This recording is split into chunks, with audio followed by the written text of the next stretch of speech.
السلام علیکم ورحمۃ اللہ وبرکاتہ۔ انومل ایک ولاگ میں آپ کو خوش آمدید۔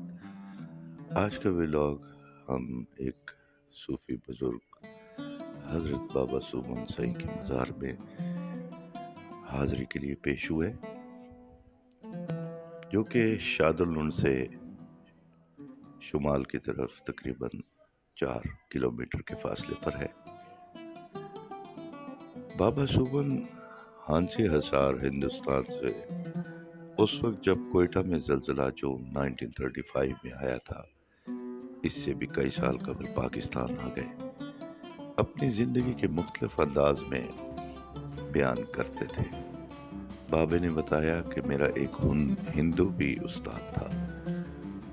جب وہ ہندوستان سے آنے لگا تو اس ہندو استاد نے ان کی آئندہ کی منزل کی طرف اشارتاً کہا کہ ان کا مستقر کابل ہوگا۔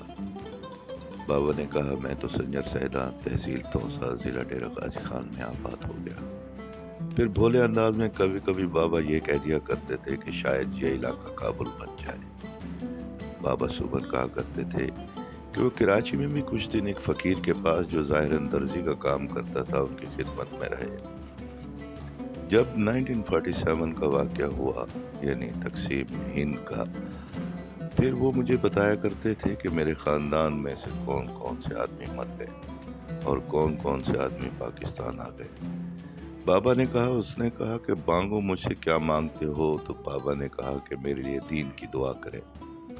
بابا نے فرمایا کہ میں کئی مدت تک صرف ایک ہی قمیض میں جو لمبی ہوتی تھی رہتا تھا، اور سنجر سائیدان جو اس وقت بابا کا مستقر تھا اس کی وصال کی جگہ ہے، بتایا کرتے تھے کہ جب میں ہندوستان سے آیا تو خواجہ سلیمان کا عرس بھی ہو رہا تھا۔ تو میں بڑے دروازے سے، جسے چاندی والا دروازہ کہتے ہیں، مزار کے اندر جانے لگا تو ایک آدمی نے مجھے اپنی لاٹھی آگے کر کے روک دیا اور مجھے اندر نہ جانے دیا۔ میں نے اس آدمی کو اور اس آدمی نے مجھے دیکھا، پھر اس نے اپنی لاٹھی اوپر اٹھا لی اور میں اندر چلا گیا۔ پھر میں نے زیارت کی اور رات ہو گئی۔ رات کو میں دربار کے صحن میں سویا تھا اور دن کے واقعے کو اپنے دماغ میں لا رہا تھا کہ یہاں پر مجھے کوئی جانتا نہیں، پھر یہ کون شخص تھا جس نے مجھے ایک لمحے کے لیے روکا اور پھر جانے دیا۔ ہزارہا لوگ صحن میں سو رہے تھے۔ میں اٹھ کر بیٹھ گیا۔ میں نے ایک طرف دیکھا تو کسی نے مجھے اشارہ کیا۔ میں اس جگہ پر پہنچا تو دیکھا یہ تو وہی شخص ہے جس نے مجھے صبح مزار کی طرف جانے سے روکا۔ کہنے لگے ہمارے پاس رہو گے؟ میں نے جواب دیا آپ کہاں رہتے ہیں؟ انہوں نے اپنی جگہ کا پتہ بتا دیا اور میں خواجہ سلیمان کے عرس کے بعد سبق کا ایک حصہ جو اس شخص کے ذمہ تھا کو حاصل کرنے کے لیے اس کے پاس پہنچا۔ بابا سومن فرماتے ہیں کہ وہ مولوی فتح محمد تھے جن کا میں شاگرد بن گیا۔ بابا سومن فرمایا کرتے تھے کہ مولوی فتح محمد چھپے ہوئے کتب زمان تھے جو بستی مہئی میں بچوں کو تعلیم دیا کرتے تھے۔ بابا سومن نے مولوی فتح محمد سے اس کے بچوں کی طرح اس کے پاس رہ کے طریقت اور حقیقت کی رہنمائی حاصل کی۔ بابا سومن زیادہ تر پاپیادہ مٹی مہئی کے پہاڑوں میں چلتے رہتے اور لوگوں کو رشد و ہدایت کی تعلیم دیتے رہتے تھے۔ بابا سومن نے کئی جگہوں سے تعلیم حاصل کی تھی۔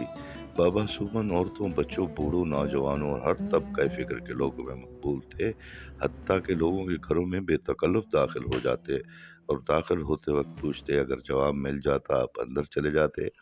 کئی مرتبہ مختلف قسم کے لوگوں کے گھروں میں جو ظاہراً طور پر پردہ شریعت کے پابند نظر آتے تھے، ان کے گھروں میں بھی بابا جو ان کے بچوں اور عورتوں کے ساتھ شیر و شکر ہو جاتے جیسے ان کا کوئی رشتہ ہو، اور وہ آدمی بھی کبھی دل میں کوئی ملال یا غیرت کا دورت نہ رکھتا تھا۔ بابا کا تکیہ کلام یہ ہوتا تھا کہ دستک دے کر کہتے بابو ہو، یہ کہہ کر اندر چلے جاتے، لیکن آپ ننگی سر عورتوں کو پسند کبھی نہ کرتے اور اسے اوڑھنے اور گھر میں جست کے برتن پسند بھی نہ فرماتے، کیونکہ ہر وقت درود شریف پڑھتے رہتے تھے، اس لیے کتے کو بھی گھر میں پسند نہیں فرماتے تھے۔ بابا سومن جو ہی کسی گھر میں داخل ہوتے تو لڑکیاں اور عورتیں اوڑھنیاں اپنے سر پر فوراً اوڑھنے لگ جاتی اور جست کے برتن چھپانے لگ جاتی۔